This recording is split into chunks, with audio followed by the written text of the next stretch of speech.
નમસ્કાર, આપ જોઈ રહ્યા છો નેશન પ્લસ ન્યૂઝ. હું છું આપની સાથે હેતલ ભગત. નેશનલ ફાયર સર્વિસ દિવસ નિમિત્તે છોટાઉદેપુર ફાયર બ્રિગેડ જવાનો દ્વારા શ્રદ્ધાંજલિનો કાર્યક્રમ યોજાયો હતો. નેશનલ ફાયર સર્વિસ દિવસ નિમિત્તે છોટાઉદેપુર ફાયર બ્રિગેડના જવાનો દ્વારા શ્રદ્ધાંજલિનો કાર્યક્રમ યોજાયો હતો. ગુજરાત સહિત દેશના તમામ રાજ્યોના ફાયરમાં શહીદ થયેલા ફાયરના જવાનોને શ્રદ્ધાંજલિ આપવામાં આવી હતી, જેમાં 1944માં મુંબઈના ડોકયાર્ડમાં આગની મોટી ઘટના બની હતી, જે ઘટનામાં 66 જેટલા ફાયરના જવાનો શહીદ થયા હતા. ત્યારથી શહીદ થયેલા જવાનોને યાદ અને શ્રદ્ધાંજલિ અર્પિત કરવા માટે આજના દિવસને નેશનલ ફાયર સર્વિસ દિવસ તરીકે ઓળખવામાં આવે છે. આ કાર્યક્રમમાં છોટાઉદેપુર નગરપાલિકા પ્રમુખ મંજુલાબેન કોહલી, ઉપપ્રમુખ Parvisbhai Makrani, DPO disaster Dhrupenbhai Patel, in-charge fire officer Manoj Dindor, નગરપાલિકાના ચૂંટાયેલા સભ્યો ઉપસ્થિત રહ્યા હતા. છોટાઉદેપુર નગરપાલિકા ફાયર વિભાગ દ્વારા આજરોજ આયોજિત ફાયર સર્વિસ દિવસના શહીદ જવાનોને શ્રદ્ધાંજલિ આપવામાં કાર્યક્રમ રાખવામાં આવેલ હતો, જે ખરેખર ખૂબ ઉમદા હતું.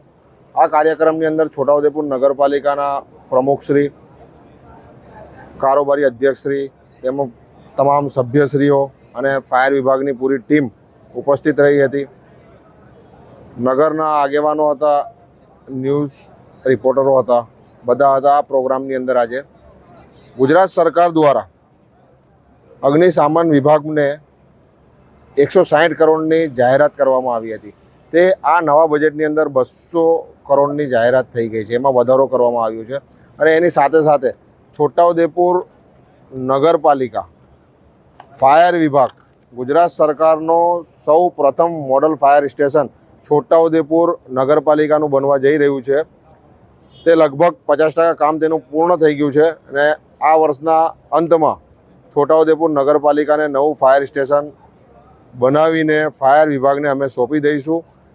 તેથી છોટાઉદેપુર જિલ્લાને કોઈપણ ફાયર વિભાગની તાત્કાલિક જરૂર પડે તો તરત એ 2 મિનિટની અંદર ત્યાં પહોંચી શકે તેવું અદ્યતન ફાયર સ્ટેશન અને વાહનો તૈયાર કરીને ફાયર વિભાગને સોંપીશું. તે બદલ ગુજરાત સરકારનો ખૂબ ખૂબ આભાર વ્યક્ત કરું છું. આજરોજ 14 એપ્રિલ નિમિત્તે છોટાઉદેપુર ફાયરમાં શ્રદ્ધાંજલિનો કાર્યક્રમ કરવામાં આવેલો હતો, જેમાં 1944 બોમ્બે ડોકયાર્ડમાં એક જહાજમાં આગ લાગી હતી. તેમાં 66 જેવા બોમ્બે ફાયર બ્રિગેડના ફાયરમેન શહીદ થયા હતા. તેને શ્રદ્ધાંજલિ આપવા માટે આજનો આ કાર્યક્રમ કરવામાં આવ્યો હતો. આ કાર્યક્રમમાં છોટાઉદેપુર પ્રમુખશ્રી, ઉપપ્રમુખશ્રી તેમજ છોટાઉદેપુરના સભ્યશ્રીઓ હાજર રહી આ કાર્યક્રમને સફળ બનાવ્યો હતો. આ ઉપરાંત 14 એપ્રિલથી 20 એપ્રિલ સુધી ફાયર સપ્તાહ વીક મનાવવામાં આવશે, જેમાં સ્કૂલો, શાળા તેમજ રહેણાંક વિસ્તારમાં આગ સલામતીની તાલીમ અને મોકડ્રીલ કરવામાં આવશે. Rehan Patel, nation plus news, Chhota Udepur. સમાચારોના સતત અપડેટ મેળવવા માટે અમારી નેશન પ્લસ ન્યૂઝની યુટ્યુબ ચેનલને સબસ્ક્રાઇબ કરો, બેલ આઇકન દબાવો અને જોડાયેલા રહો ફેસબુક, ઇન્સ્ટાગ્રામ અને ટ્વિટર પર.